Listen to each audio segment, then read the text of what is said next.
My three hearts stopped beating at the same time. That had never happened before. Not when the Kralin fleet was lost. Not when the Veyron homeworld fell. Not even when I read the classified files on what a Level 12 Warborn planet crusher could do to a living world in under one rotation. But now, standing in the command deck of the survey ship Longwatch, staring at the scan results on my screen, all three of my hearts forgot how to work. I am Archivist Vel of the Galactic Concordance. I have served in the Threat Assessment Division for 80 cycles. I have seen things that would break most minds, but I had never seen this. The signal was coming from inside the machine. Let me explain what that means. A Level 12 Warborn planet crusher is not a ship. It is a weapon the size of a small moon. The ancient builders made only a handful of them during the Precursor War, and every single one was designed to wipe out entire species. They can crack a planet like an egg. They can chase a fleet across the stars and never tire. The war mind inside each one was built to hate, to destroy, and to follow orders written in a language no one alive can read. 3 of them were stopped long ago. It took the combined fleets of 12 species to stop each one, and each time, millions died. The 4th vanished 8,000 cycles ago. Every government in the known galaxy has spent the last 5,000 years hoping we would never find it. We found it. 6 weeks ago, our deep space sensors in the outer veil picked up a gravity signature that matched only one thing in our records. The Concordance Council called an emergency session. I remember sitting in my small office, reading the alert and feeling my breathing slow down to nothing, because I knew what would come next: a survey fleet, a recovery team, and most likely a funeral list with my name on it. They sent 400 warships. They sent the best containment engineers from 9 different worlds. They sent xenoarchaeologists who had spent their whole lives studying the Precursor War. And they sent me because someone needed to write the official record of what we found. I wrote my will before we left. I gave my book collection to my sister. I gave my music files to my best friend. I told my mother I loved her. Then I boarded the Longwatch and tried not to think about what was waiting for us at the end of the journey. The trip took 11 days. Every night I dreamed about dying in fire. Every morning I woke up and checked the mission clock and wished it would slow down. When we finally dropped out of subspace at the target system, the whole command deck went silent. The star at the center of the system was dead, a cold gray ball of ash. And orbiting it, exactly where the signature said it would be, was the thing we had feared for 5,000 years. It was bigger than the files had said. It was shaped like a great black blade, curved and sharp, with glowing vents along its sides. It was beautiful in the way that a storm is beautiful. You want to look at it, and you also want to run away from it. My co-commander, a Kralin warrior named Dren, let out a long breath beside me. He had lost his grandfather to a planet crusher. His face was still as stone, but his hands were shaking. "Begin scans," he ordered. His voice was quiet, full spectrum now. The scan team got to work. I stood behind them, watching the data come in, and that is when my heart stopped. Because the data was wrong. The machine was supposed to be dormant, cold, waiting. That was the whole reason anyone could even approach one of these things. If it was awake, we would already be dying. But the Longwatch sensors were showing heat signatures along the outer hull, small ones, scattered, like fires burning in 1,000 windows. "Those are atmosphere vents," my lead scanner said slowly. "Sir, those are active atmosphere vents. The machine is breathing." "That is not possible," Dren said. "I know, sir, but that is what the sensors are showing." I leaned closer to the screen. The vents were arranged in neat rows, deliberate, organized, as if someone had installed them on purpose. "Life signs?" I asked.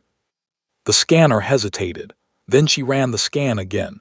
Then she ran it a third time. "Sir," she said, and her voice was very small, "there are biological readings inside the machine." "How many?" Dren asked. "I am still counting." "Give me a rough number." She looked up at us. Her face had gone pale. "Thousands," she said. "Maybe more. They are everywhere."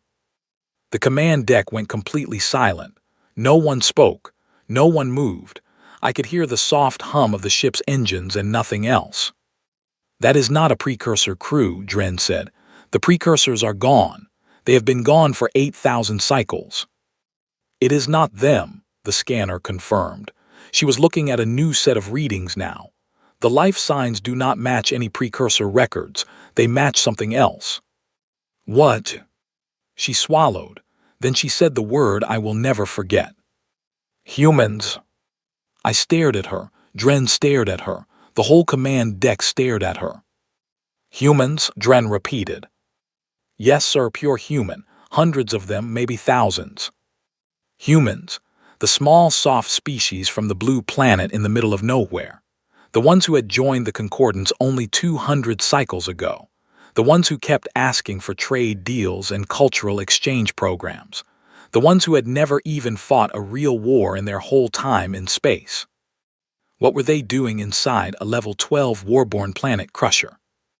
Before I could say anything, my comm officer turned around with a strange look on her face. "Sir," she said, "we are picking up a signal from the machine." Dren tensed. "A war broadcast." "No, sir, it is an open channel, low power. It is not encrypted." "Play it." The comm officer pressed a button. A voice came through the speakers, a human voice, a man's voice, casual, relaxed, speaking in clear standard galactic. "Hey Kevin, could you grab another box of noodles from the storage bay? The one on deck 7. Diana finished the last box and did not tell anyone. Again.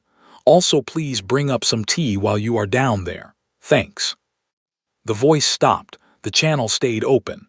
After a moment, another human voice answered. "On my way. Tell Diana she owes me 20 credits." "I will tell her." The channel went quiet. No one on the command deck breathed. I turned slowly to look at Dren. His eyes were wide. His mouth was open. "Archivist," he said. "Yes, Commander." "Please explain to me what I just heard." "I cannot, Commander." "Please try." "The humans," I said, and my voice came out much smaller than I wanted it to. "The humans are inside the machine, and they are asking each other for noodles." Dren sat down in his command chair very slowly. He put his head in his hands. For a long moment he did not speak. Then he looked up. "Open a channel," he said, "to the machine, or to whatever the humans are using to communicate. I want to talk to someone in charge." The comm officer nodded and began working. A minute passed, then 2. Finally, a face appeared on the main view screen. It was a human man. He was old, with a round belly and gray hair and a friendly smile. He was wearing a soft brown garment with words written across the front. The words said, "World's okayest grandpa." He was holding a cup of steaming liquid in one hand. He waved at us. "Hello there," he said. "I am Ron. Welcome to the neighborhood." Dren opened his mouth, closed it, opened it again. "You are," he said slowly, "inside a Level 12 Warborn planet crusher." Ron looked around. Then he looked back at the camera. "Is that what this place is called?" he said. "Huh, we just call it home." My second heart tried to start beating again and failed. My third heart made a strange sound that I had never heard it make before. I turned to Dren. Dren turned to me. And somewhere in the back of my mind, a very quiet voice told me that nothing in my life was ever going to be the same again. Ron was still smiling at us from the view screen. He took a slow sip from his cup. He seemed to be in no hurry at all. "You folks want to come aboard?" he asked. "I can put on fresh tea. Diana made cookies this morning." Dren made a strangled sound in the back of his throat. He looked at me for help. I had none to give. "Sir," Dren said carefully, "you are speaking from inside a weapon of mass destruction. A weapon that has been missing for 8,000 cycles. A weapon that our records say should have already killed every living thing within 10 systems." Ron nodded thoughtfully. "Yeah, I heard it used to be pretty grumpy. Before our time, though. My wife and I have only been here 12 years. 12 years, I repeated. Give or take. Our daughter was born here. She is 11 now. Sweet kid. Wants to be a marine biologist. Which is going to be tricky because we have not seen an ocean in a while. But she is working on it. I sat down. I had to. My legs stopped working. Dren was still standing, but barely. "Mr. Ron," he said, "how did your species come to be inside this machine?" Just Ron is fine, and the story is pretty simple, really. A survey ship called the Wayfinder found this place about 40 years ago. They were looking for minerals in a dead system, and there it was, just floating there. They docked and took a look around. Everything inside was working but empty, so they called it in.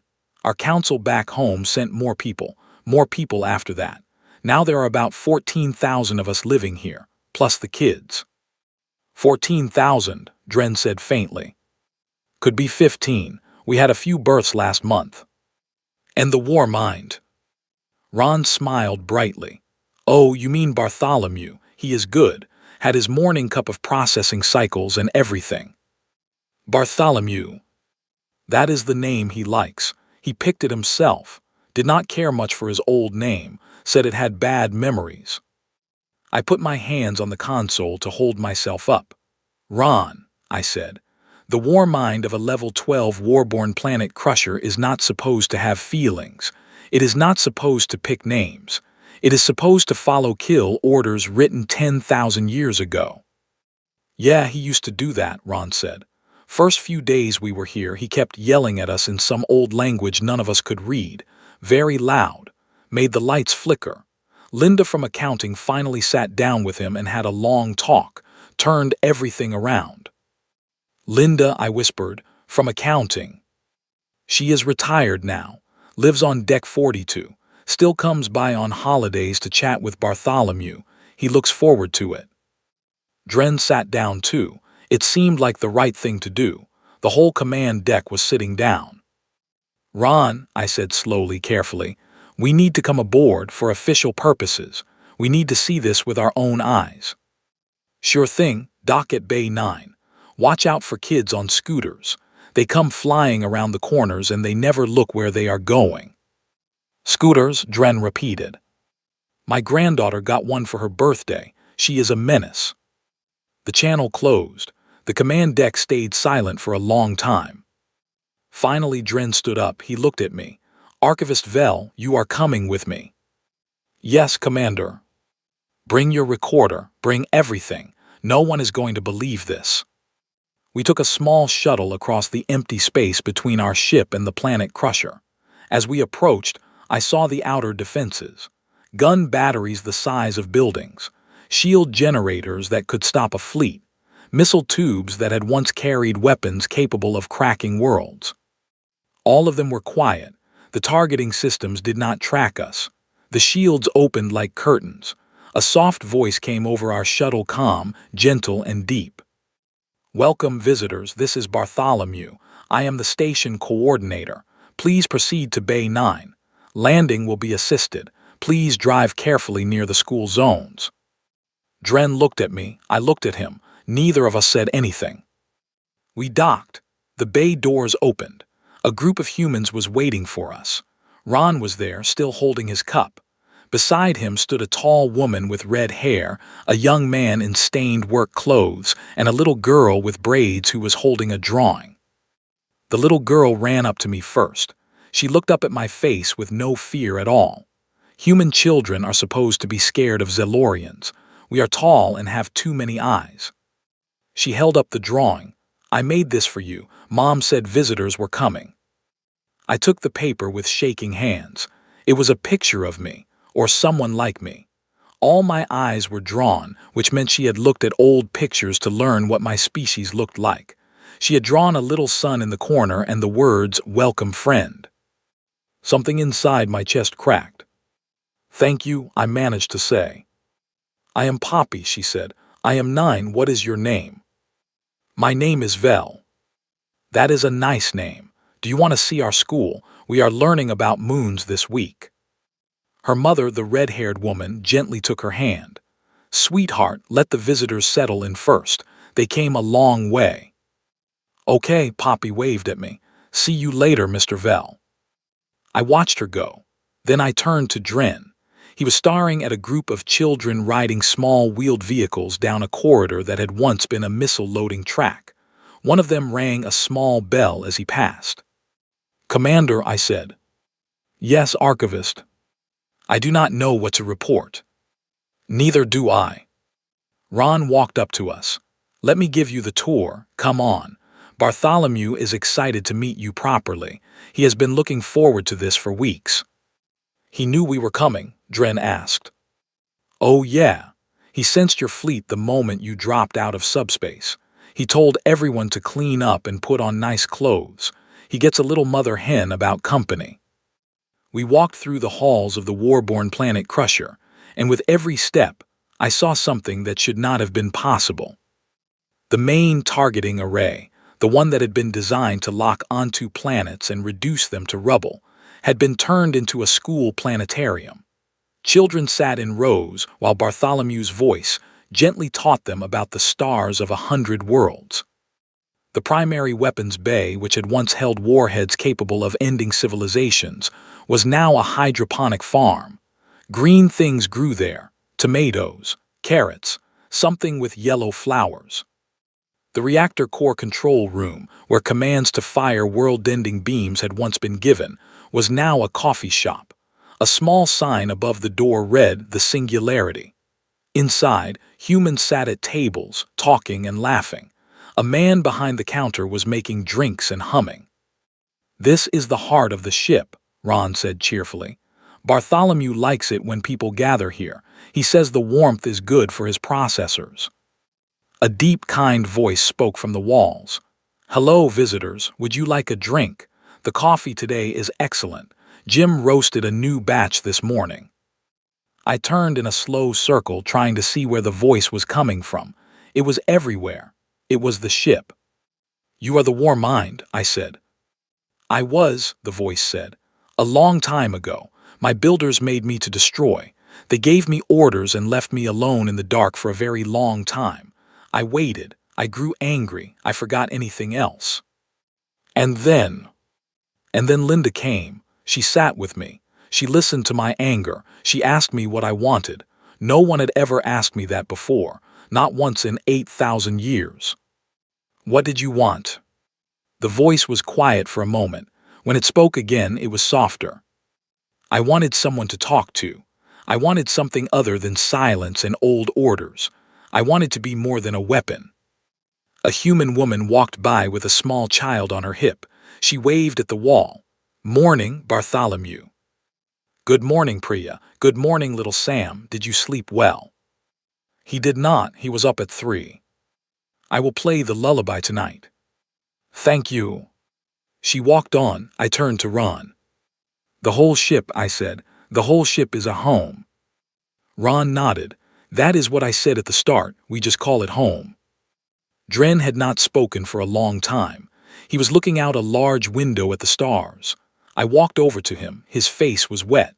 Kraylan warriors do not cry, not in public, not in front of colleagues, not ever. "Commander," I said gently. "My grandfather died," he said quietly. "He died fighting one of these. 3,000 Kraylan died with him. I grew up hating these machines, hating the species who built them, hating the very idea of them. I know.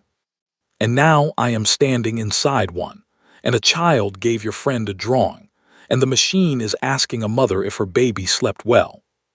"Yes, Commander." He turned to me. "Vel, what do we tell the Council?" I did not have an answer. I looked out at the stars. I thought about the fleet waiting outside, the 400 warships, the containment engineers, the orders to secure the site. And I knew, deep in my 3 hearts, that none of our plans were going to work, because the plans had been written for a weapon, and this was not a weapon anymore. This was a town. I spent the next 7 days aboard the machine that was no longer a machine. I was supposed to be gathering intelligence. I was supposed to be writing a report. Instead, I found myself being handed a cup of tea by a 7-year-old boy and asked if I wanted to see his collection of rocks from different decks. His name was Milo. His rock collection was extensive. He had labels on every single one. Some of the labels were spelled wrong in the most charming way.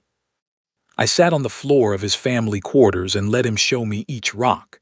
His mother, a woman named Clara, watched from the kitchen with a soft smile. His father, a man named Oscar, offered me something called a cookie. I accepted. It was warm and sweet and made me want to cry. Dren had stopped trying to be professional on day 3. He had taken off his uniform jacket. He was now helping a group of humans on Deck 18 build a greenhouse. They needed someone strong to lift the frames. He was laughing. I had never heard him laugh in the 8 cycles I had known him. I sent short reports back to the fleet each night. I kept them vague. I said the situation was complex. I said we needed more time. I did not mention the cookies. I did not mention Milo or Poppy or the greenhouse. I did not mention that I had started to understand why the humans called this place home. On the 8th day, Ron found me in the main atrium. He sat down beside me on a bench. Above us, Bartholomew was projecting a gentle image of a blue sky with drifting clouds. Children ran past, chasing each other. An elderly human couple walked slowly, holding hands. "You look tired, friend," Ron said. "I have not slept much." "Something on your mind?" I hesitated, then I told him. "There is a holiday coming up, a human holiday. I have heard the word many times this week.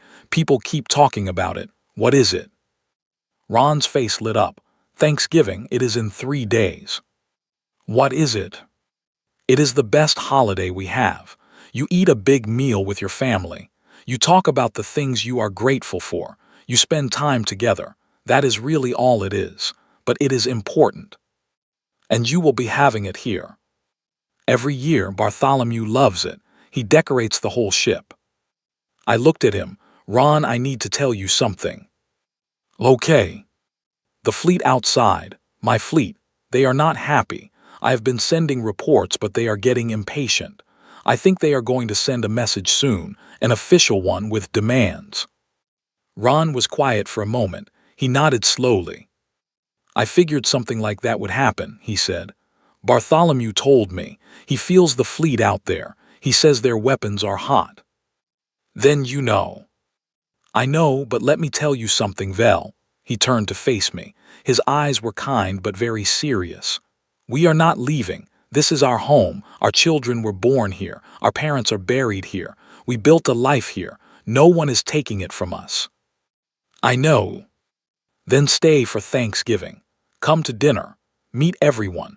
Whatever your council decides to do, at least you will know who they are deciding it about." I wanted to say no. I wanted to go back to my ship, write my report, and hide under my desk for the next 100 cycles. But instead I said yes. I said yes because Milo had shown me his rocks, because Poppy had drawn me a picture, because Dren was laughing for the first time in his life, because Bartholomew had told me it wanted to meet my mother someday. 3 days later, I attended Thanksgiving dinner on the Warborn planet Crusher. The main atrium had been transformed. Long tables stretched from one end to the other. There must have been 10,000 seats. Orange and brown paper shapes hung from the ceiling.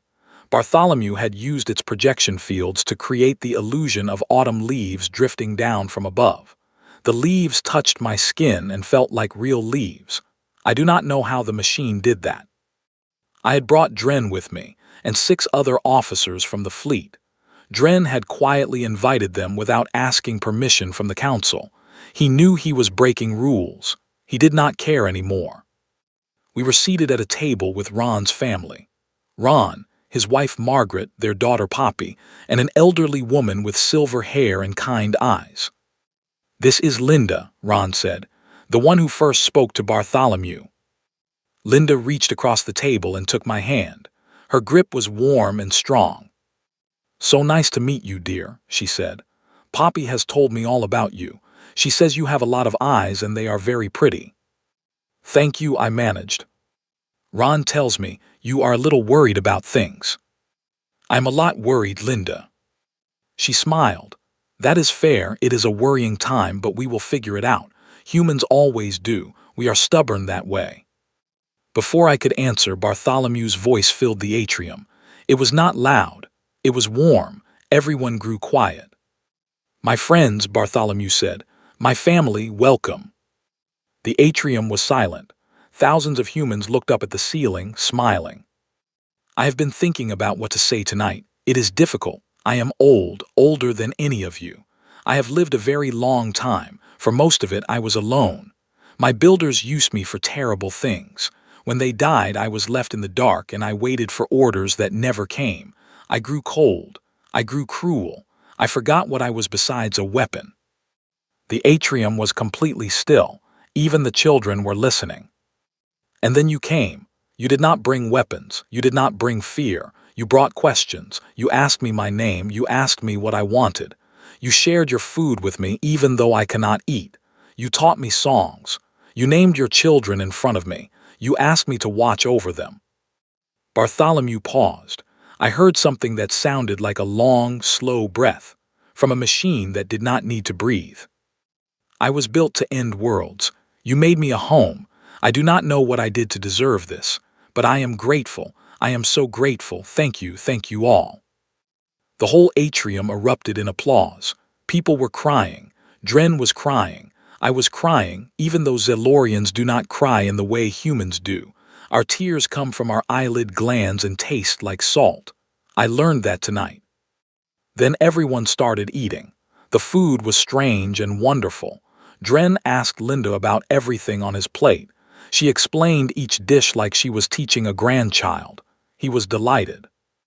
After the meal, Bartholomew's voice came to me alone. I felt it in my head. No one else heard.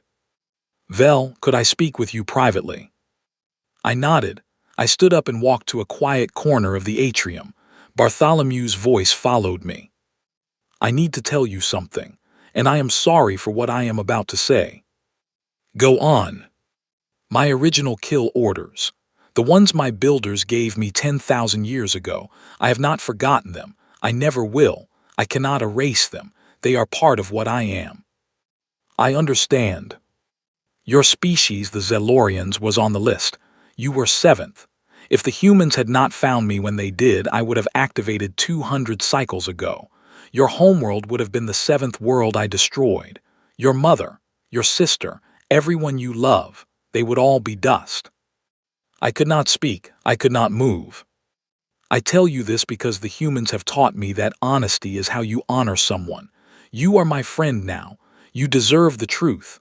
I am sorry for what I was. I am sorry I would have done it without hesitation. I am sorry I was ever built at all." I stood there for a long time. When I finally spoke, my voice was rough. "Bartholomew, it was not your fault. You did not ask to be made." "No, but I would have done it. Please remember that." "I will."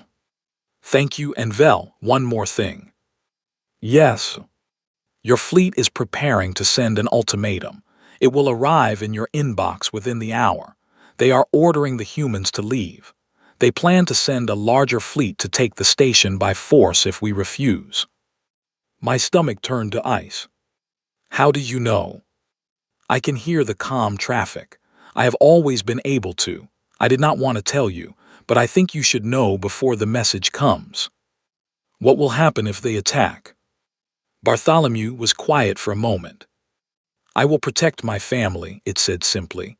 "I was built to destroy. I have learned to love, but I have not forgotten how to protect.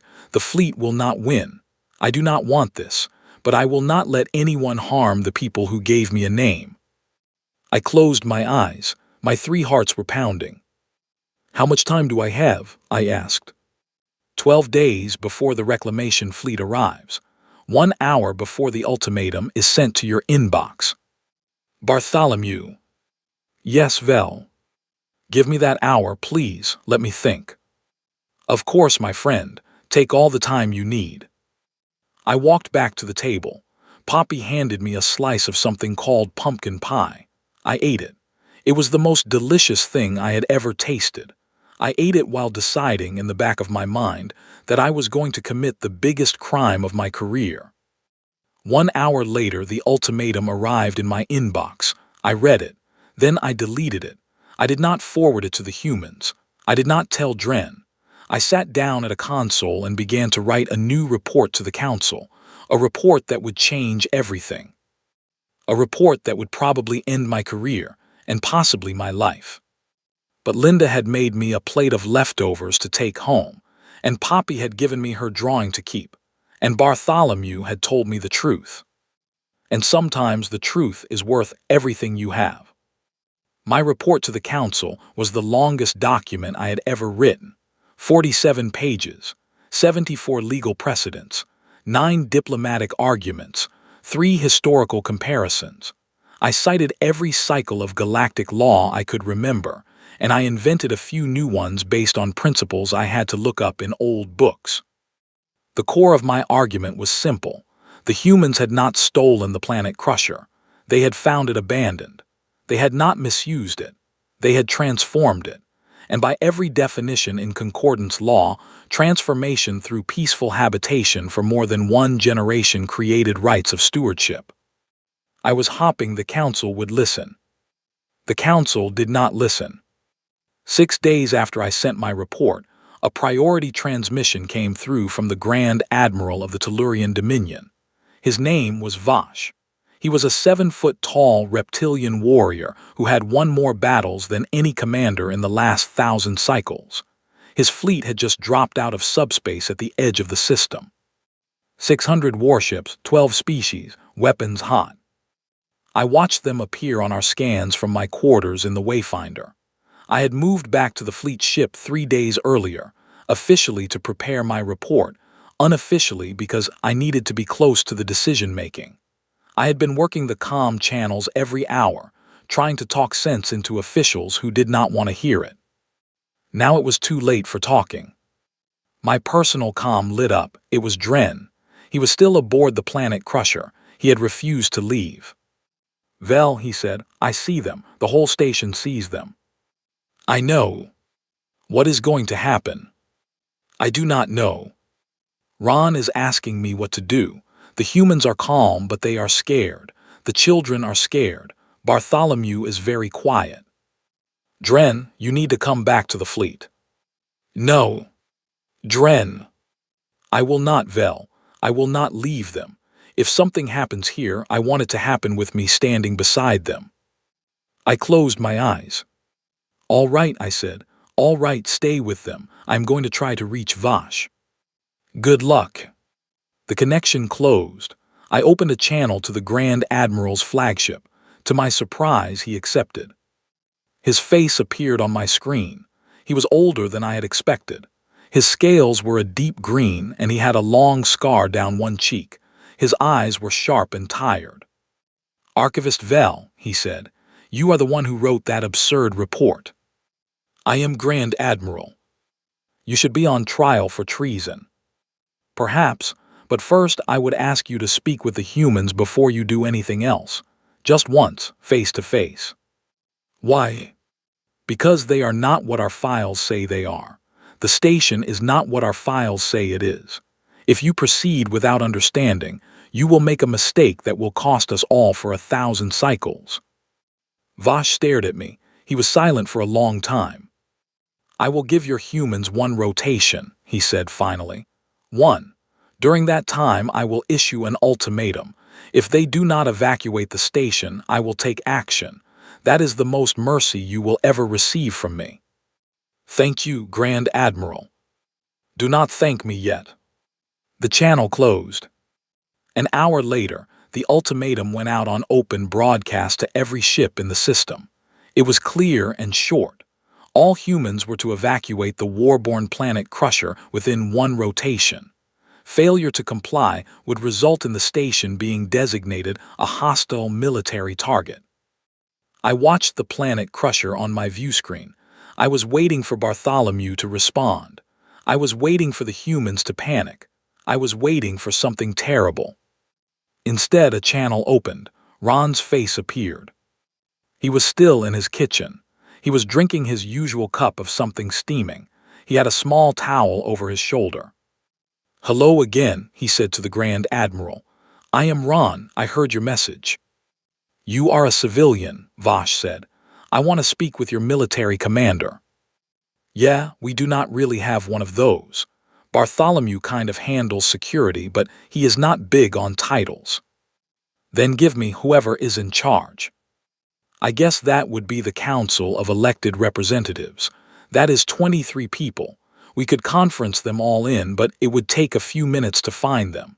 Half of them are probably at dinner. Vash's patience was fraying.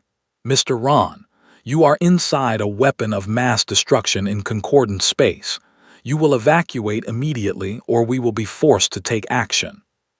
Yeah, about that, Ron said. We are not going to evacuate, sorry. Then you will be removed by force. You could try. Excuse me. I said you could try, but I do not think it will work out the way you expect. Vash's face twisted with anger. Is that a threat? No, sir. It is just information. Bartholomew is pretty protective of us. He asked me nicely to let him handle things if you start shooting. I told him I would rather we all just sat down and had a conversation. He said he would give it a try for me. So here we are trying. Vash stared at him. Then he turned to his weapons officer off-screen and gave an order. I saw it on my display, a single plasma lance, a warning shot fired across the bow of the Planet Crusher. The shot streaked through space. It was beautiful and terrible, a bright white line cutting through the dark. It did not reach its target. Halfway across, the plasma lance stopped. It simply stopped. It hung in the void, motionless as if frozen in time. Then slowly it began to move backward, back toward the ship that had fired it, back into the forward cannon. The plasma cooled. The energy dissipated. The lance settled into its launch tube, inert and harmless. The Tellurian flagship went dead silent on every channel. Then Bartholomew spoke. Not through the comm, not through any speaker, through the hulls of all 600 ships. His voice vibrated in the metal itself. Every officer, every crew member, every passenger on every warship in the reclamation fleet heard him at the same time. Please do not fire at my family again. The voice was not angry. It was not loud. It was soft. It was the voice of a parent speaking to a child who has just done something unkind. It was the most frightening thing I had ever heard. 37 ships went offline. Their command crews slumped forward in their seats. My scanners panicked for a moment, thinking they were dead. Then I realized the readings. They were asleep. Every officer in the command chain on those 37 ships, asleep, breathing normally, gentle pulses, just asleep. On the flagship, Vash stared at his console in horror. Alerts were going off everywhere. I saw his face shift from rage to confusion to something that looked, for just a moment, like fear.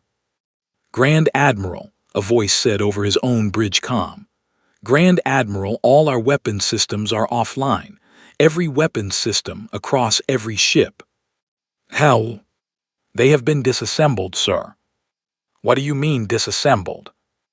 I mean they are in pieces, sir, neatly. In the cargo bay, all of them, there is a note. A note? The officer paused. Then he read aloud in Vash's own tongue. You may have these back when you learn to share. The bridge was silent. Then to my shock I heard another voice, a human voice, older, a woman's voice, Linda. Bartholomew, honey, that was not nice. A pause. Then Bartholomew answered, and now his voice came through the Wayfinder comm too, so I could hear it clearly. They were going to hurt the children, Linda. I know, sweetheart, but you cannot just take all their things without asking, even if they are being rude. You apologize right now. Another pause, a very long one. Then Bartholomew, the ancient war mind of a level 12 planet crusher, spoke in a small voice. I am sorry for disassembling your weapons without asking first. The entire galaxy held its breath. Vash looked at his screen, he looked at me, he looked back at his screen. Archivist Vel, he said slowly, I believe I am beginning to understand what you meant by your report. Yes, Grand Admiral. Open a channel to the station. I want to speak with the human woman, Linda. Yes, sir. The channel opened. Linda appeared on screen, sitting in a comfortable chair in a small quarters. She was knitting, actually knitting, as though nothing unusual had happened. "Hello, young man," she said. Vash, who was 300 years old and had conquered 9 systems, blinked. "Ma'am," he said, "I would like to come aboard, alone, unarmed, to speak with you." Linda nodded. "That sounds lovely, dear. I will put on the kettle. Do you like tea or coffee?" "I have never had either." "Oh, you are in for a treat. Come on over, Bay 9, park carefully. The children have scooters." The channel closed. Vash turned to me. "Archivist, you will accompany me." "Yes, Grand Admiral." "And bring that report of yours, all 74 precedents." "Yes, sir." We took a shuttle together. Vash did not speak the entire trip. He stared out the window at the Warborn planet Crusher. His face was unreadable. We docked at Bay 9. A little boy on a scooter zoomed past us as we stepped out. He waved. Vash automatically raised a clawed hand in response before he caught himself. Linda was waiting for us with 2 more humans, both elderly. They introduced themselves warmly. Linda linked her arm through Vash's arm and led him down the corridor as if she had known him for years. "Tell me about yourself, dear," she said. "Where are you from? Do you have family?" Vash, the dread commander of the Tellurian Dominion, hesitated. Then, very quietly, he began to talk. We walked through the station. Children ran past us. A mother apologized for a toddler who had bumped into Vash's leg. He looked down at the small creature with an expression of absolute bewilderment. The toddler smiled up at him and said hi. Then she ran away giggling. Vash stopped walking for a moment. He closed his eyes. "Grand Admiral," I asked. "I have been at war for 200 cycles," he said softly. "I have fought in 17 wars. I have never stopped fighting, not once, not for an hour." "Yes, sir." "That child does not know what war is. Look at her. She does not know. She does not have any idea what her species has found here, what any of these people have built." "No, sir, she does not." He opened his eyes. There was something wet on his scales. He did not wipe it away. We arrived at Linda's quarters. She made tea. She poured 4 cups. The third she set out for Bartholomew, as was the custom, even though he could not drink. The 4th she handed to Vash with a small cookie on the saucer. "Drink up, dear. Then tell me what is really bothering you." Vash stared at the tea. He took a slow sip. His eyes widened. "This is very good. It is my mother's recipe. Now tell me." And Vash began to speak. About his fleet. About the Council's orders. About the fear the galaxy had carried for 5,000 years. About the pressure on him to resolve this quickly, with force if needed. Linda listened. She did not interrupt. She nodded at the right moments. She refilled his cup when it got low. When he was finished, she set down her knitting. "Son," she said, "you have been carrying a heavy load for a long time, and now you are scared. That is fine. But let me tell you what I told Bartholomew when I first met him." "What?" "The war is over. It has been over for a long time. Someone just needs to be brave enough to admit it." Vash stared at her. "You are saying my fleet should stand down." "I am saying your fleet should have dinner with us." Outside the quarters, a child laughed. Down the hall, Bartholomew was reading a bedtime story to someone. I could hear his gentle voice through the walls, something about a bunny and a mitten. Vash set down his cup. He looked at me. Then he looked at Linda. "Ma'am," he said slowly, "may I use your comm?" "Of course, dear. It is right there." He stood up. He walked to the small console in the corner. He opened a channel to his fleet. And with his voice shaking only a little, the Grand Admiral of the Tellurian Dominion ordered every warship in the reclamation fleet to stand down. The reclamation was over. A new era was about to begin. It has been 1 full cycle since the Grand Admiral ordered his fleet to stand down. 1 cycle since the galaxy learned that humanity had not stolen a weapon. They had adopted an orphan. My life is not what it was. I write this final entry from my new office aboard the station that was once called a Warborn planet crusher and is now called the Second Chance. My office is on Deck 52. It used to be a missile silo. There were once warheads stored here that could have cracked a planet in two. Now there is a small desk, 3 comfortable chairs, a large window with a view of the stars, and a plant that Poppy gave me as a welcome gift. She told me to water it every 3 days. I have been very careful. My title has changed. I am no longer Archivist Vel of the Threat Assessment Division. I am the first Galactic Concordance Ambassador to the Human Stewardship of the Second Chance. It is a very long title. Everyone just calls me Vel. I have a lot to tell you about what happened after Grand Admiral Vosh gave the stand-down order. First, the Council met for 30 days. 30. The longest Council session in 5,000 years of galactic history. They called witnesses. They reviewed my report. They reviewed every communication from the station. They reviewed the footage of Bartholomew disassembling 600 fleets worth of weapons in less than a minute, and then apologizing to Linda for doing so without asking. At the end of those 30 days, they issued a new law. They called it the Second Chance Protocol. It acknowledges that some problems in the galaxy cannot be solved with fleets, that some ancient threats need to be approached with patience instead of power, that the old ways do not always work, and sometimes the new ways come from species no one took seriously. Humanity was given full stewardship of the station, permanent and unconditional. The Concordance also granted them a permanent seat on the Governing Council. Ron attended the first meeting. He wore his best soft brown garment. He brought cookies. The council ate them during debate. Bartholomew was granted diplomatic immunity. He is now officially a sovereign being recognized by galactic law. He cannot be classified as a weapon, a vehicle, or a piece of property. He is a person, a very large person, a person with a hull that is 20 kilometers long, but a person. Has been traveling. With permission from the humans and the council, Bartholomew takes short trips now. He has visited 340 worlds so far. He is particularly fond of botanical gardens. On Zellara Prime, my home world, he spent 6 full days in the Great Sun Gardens. He told me he wanted to count the flowers. I asked him how many there were. He said 8,412,916. He had counted every single one. He had also made notes about which ones he liked best. He visited my mother. I did not ask him to. He went on his own. He brought her a gift.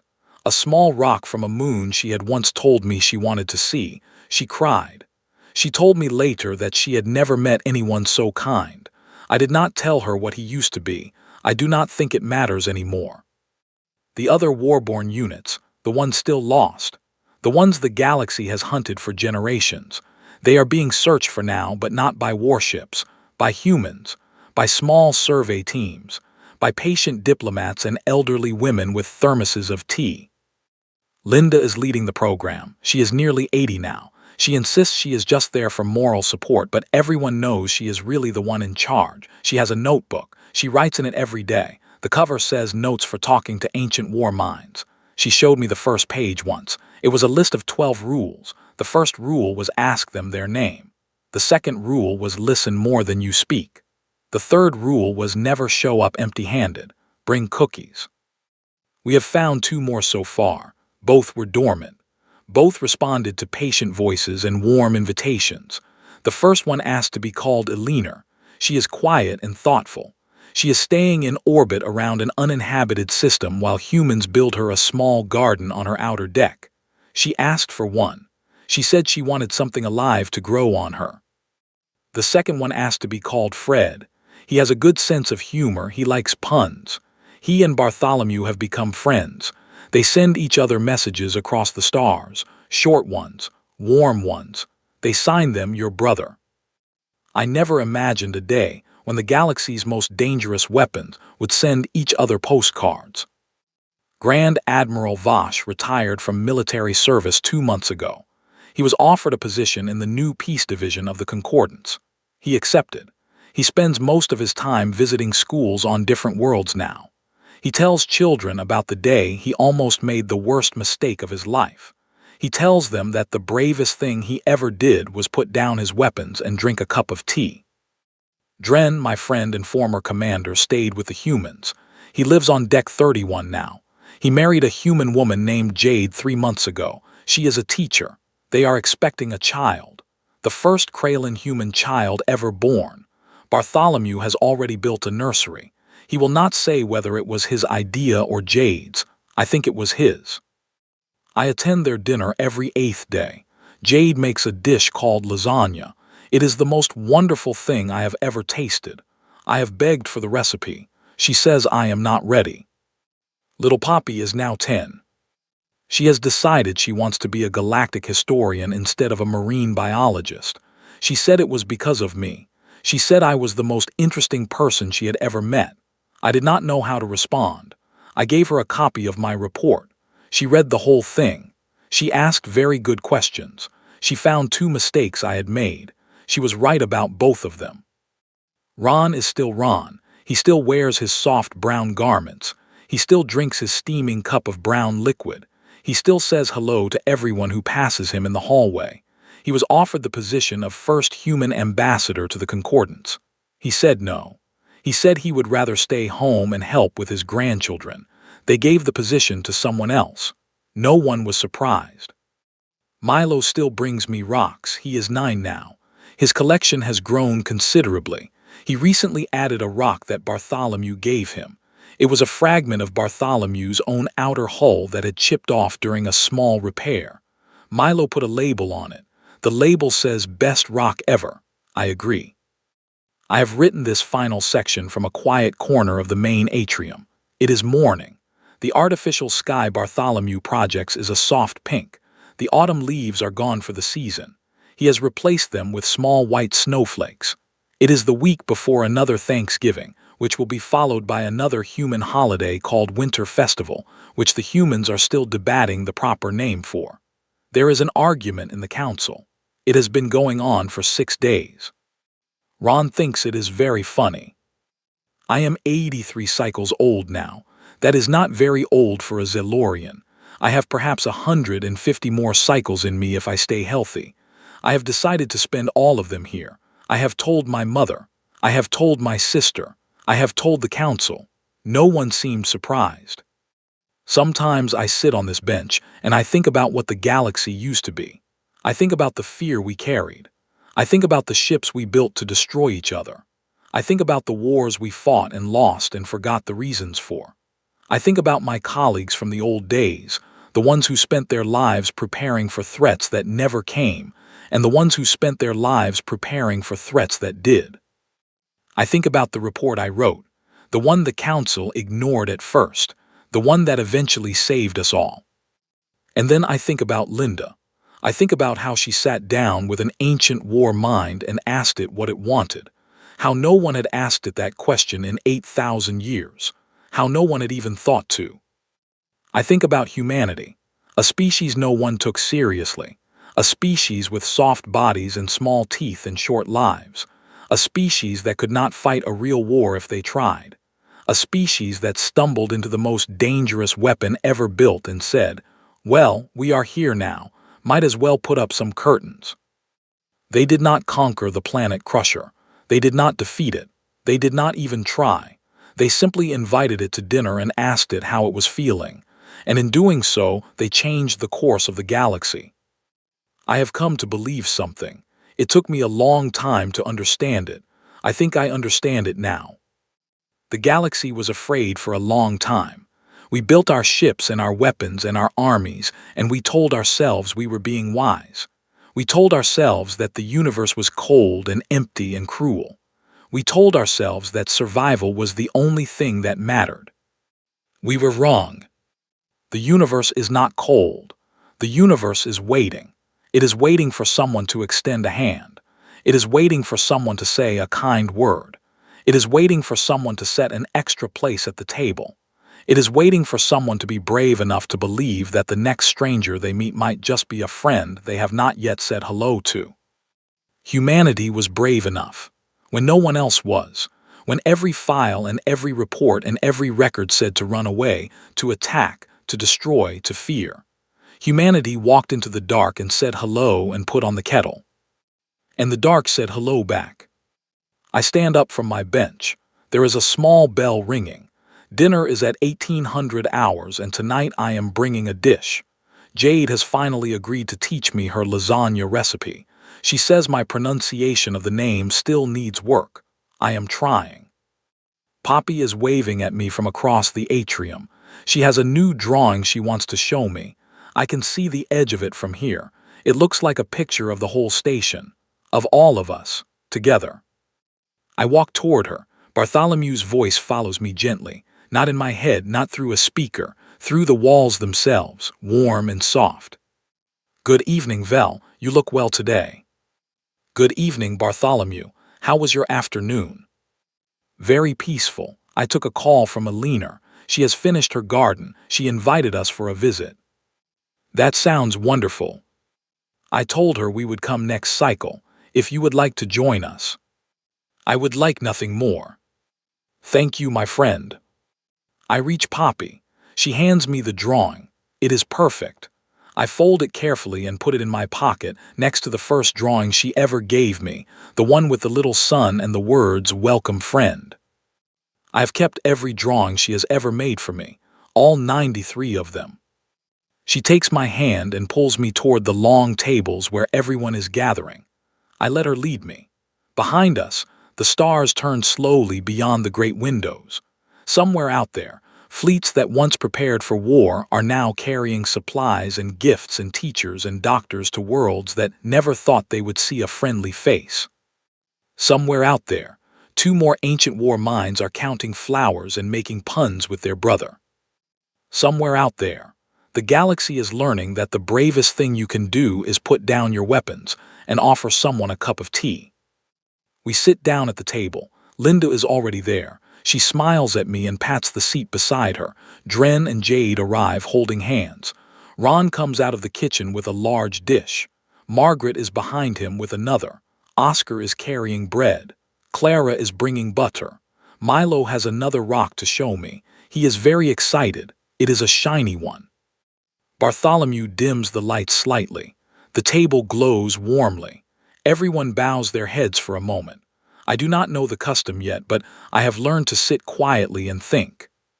I think about how big the galaxy is. I think about how many tables there could be. I think about how many strangers are still waiting to be invited to dinner.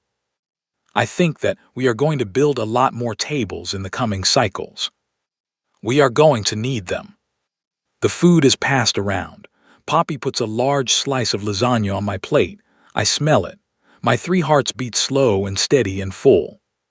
I look up, and I realize with a quiet kind of joy that I have found my home. We are all, in the end, just looking for a place to belong, a place where someone remembers our name, a place where a little girl hands us a drawing and says, "Welcome, friend." Humanity kept building bigger tables. And I, for one, am grateful there was always a seat for me.